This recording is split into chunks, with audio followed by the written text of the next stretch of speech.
আমার এলাকাতে একটা বিয়ে হইতেছে, খুব সুন্দর। আর সবাই এটা নিয়ে আনন্দ টানন্দ করতেছি, আমরা মেয়েরাও অনেক আনন্দ উৎসব করতেছে। সবাই ওদের জন্য দোয়া করবেন যাতে সুখে শান্তিতে যাতে থাকতে পারে।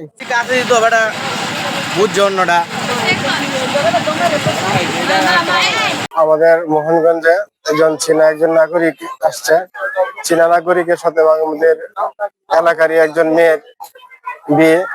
এই বিয়ের অনুষ্ঠানে আসলে অনেক আনন্দ এবং পরিবেশটা অনেক সুন্দর।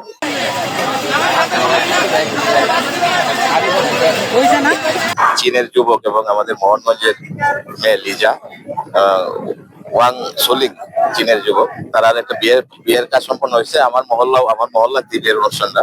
আমার বাসা ওই এলাকাতেই। আজকে এই বিয়ের আমন্ত্রণ দাওয়াত পেয়ে আমরা দাওয়াতে আসছি, দাওয়াত পেলাম। তবে আমরা যে পরিবেশে বিয়ের আয়োজন হয়েছে আমার কাছে খুবই ভালো লাগছে।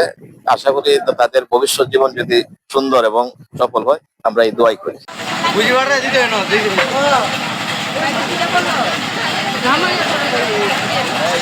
বুঝতে